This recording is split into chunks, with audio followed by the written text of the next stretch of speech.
guys, welcome to my channel. My name is ReadingBear and I hope you are ready for some more stories. And today, we'll take a look at some new entitled people content. If you enjoyed my content, please don't forget to subscribe to my channel and post some bear emojis in the comment. And now, let's dive right into the stories. The first story is titled, HOA neighbor built huge wall right in front of my window, encroaching on my property. Summary. In this story, OP's neighbor is building a fence without a permit. The fence is the overt 8 feet tall and blocks OP's kitchen and living room windows. OP's dad has construction and engineer connections and decides to get them involved. The neighbor is upset when OP's dad asks if she has a permit, but neighbors have to take down the fence after HOA engineer confirms there is no permit for the wall. My family and I have had this tension between us for quite some time now. It revolves around our property lines, walls, and fences. There is a small space between our house and theirs outside between the street. It is my understanding that any space past the gate or fence is considered public property. I am wrong, who knows?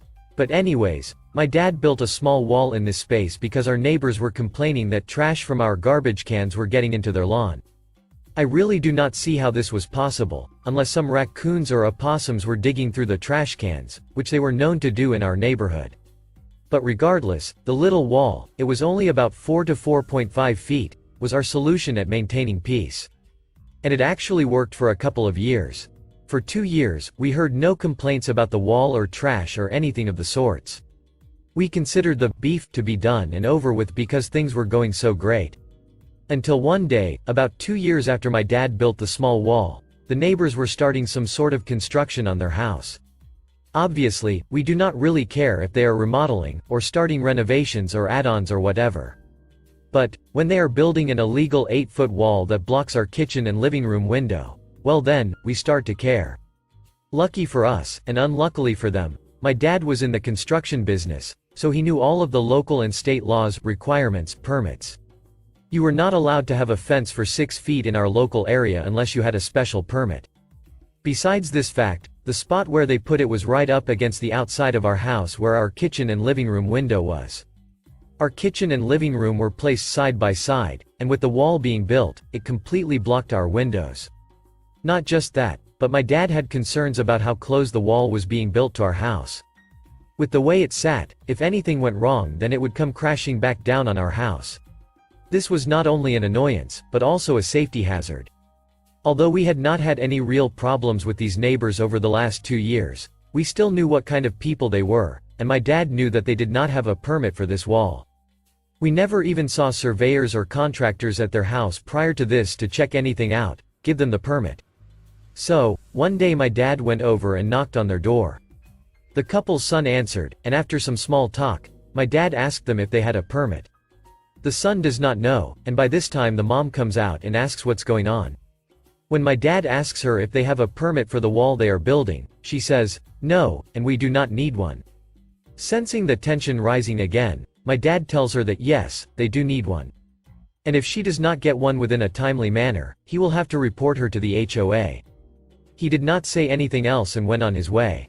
He waited a couple of weeks before he went back to question her, but this time he came more prepared. He brought a voice recorder with him in order to capture their conversation on tape.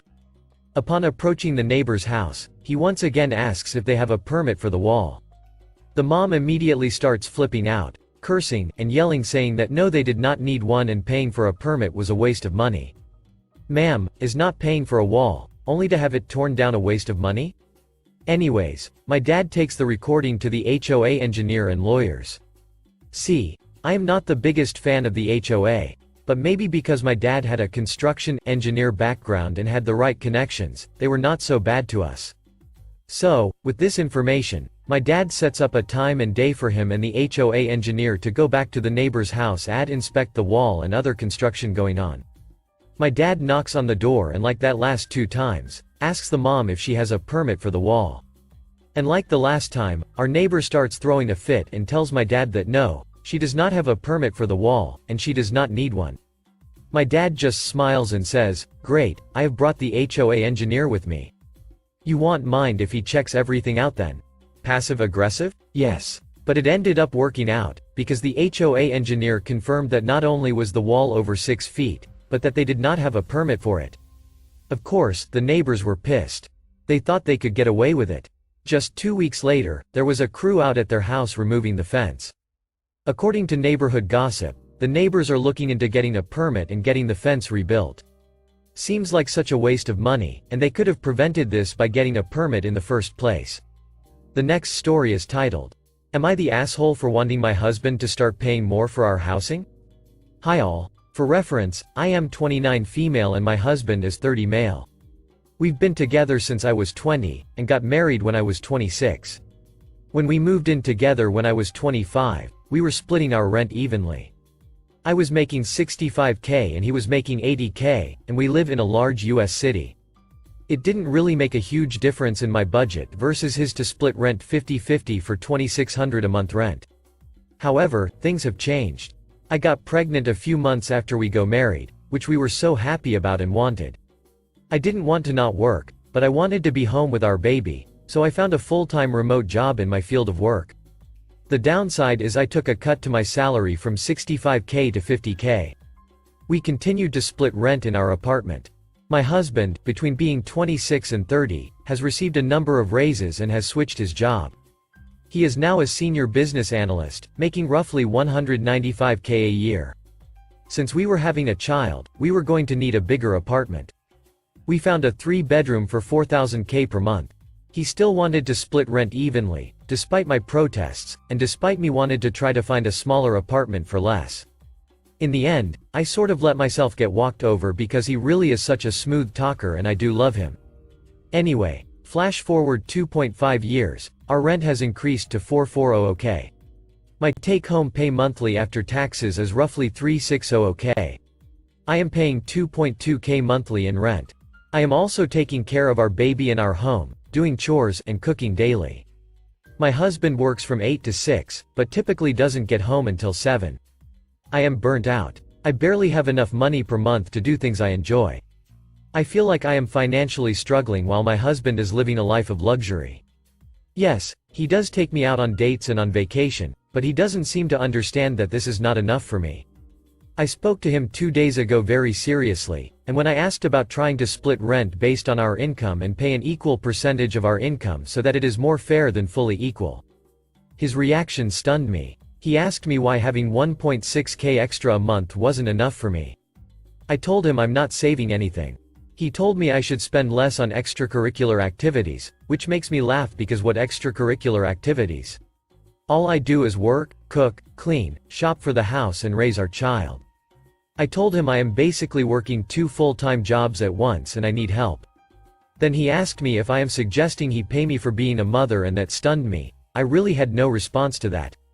Anyway, he told me that this is the lifestyle we agreed when we moved in together way back when. However, he doesn't seem to understand, or rather does not want to understand. Now he is mad with me because he thinks I am being selfish and has been acting cold to me these past few days. I am getting the itch to apologize and take it back like I always do, but I really feel I am right here. Am I the asshole? Edit. Thank you all for all of the responses. I can honestly say I did not expect to get this feedback. I am honestly overwhelmed and cannot reply to all of you, especially while I am working, but I wanted to update some things here.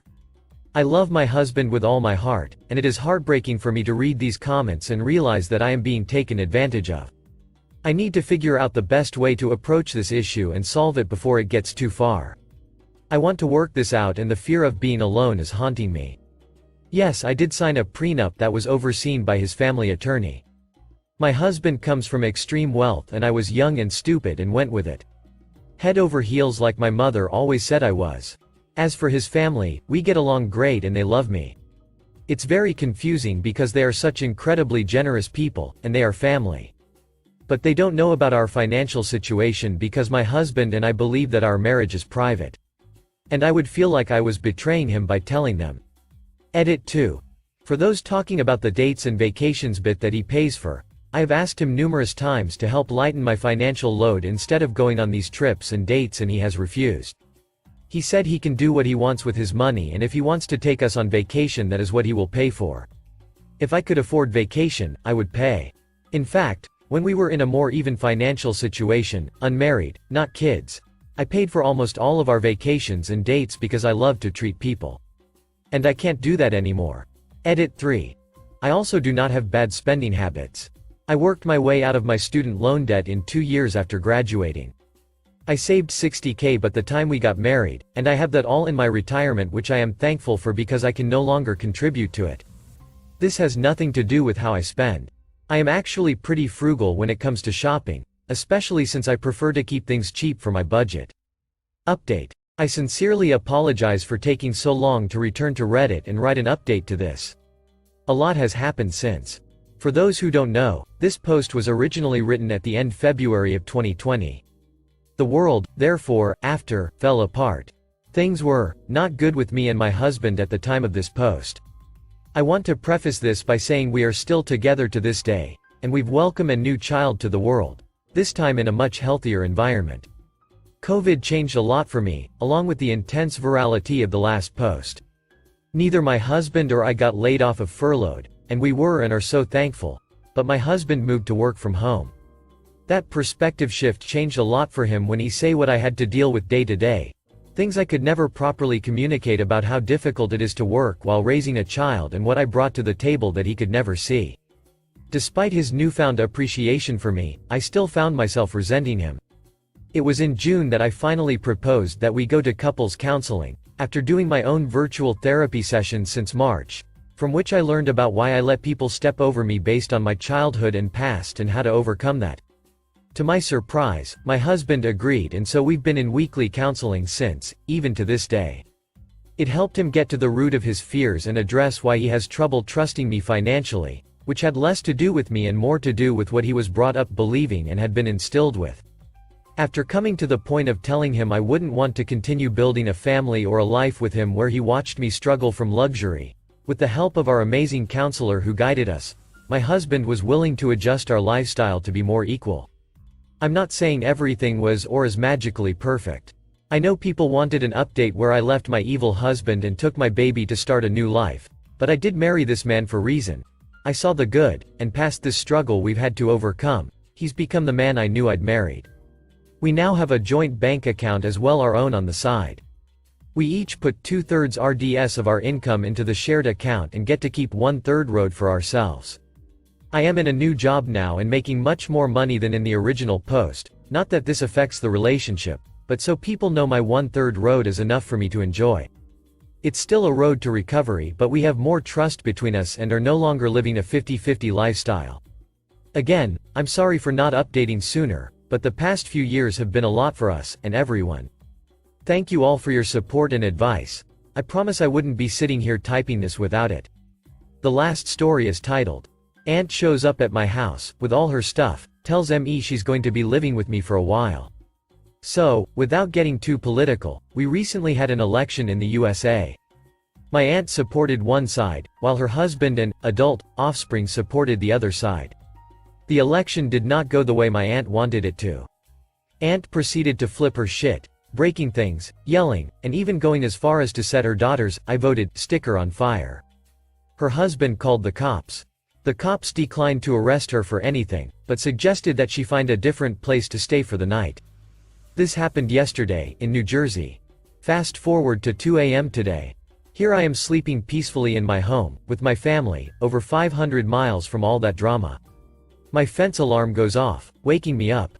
I don't know if it's a bear or a trespasser, so I get my pants on and grab my shotgun, just to be safe. Turns out, my aunt cut the lock off my front gate, because she couldn't get in, and I wasn't answering my phone.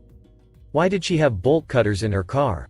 So, I safely stow my weapon and ask her WTF?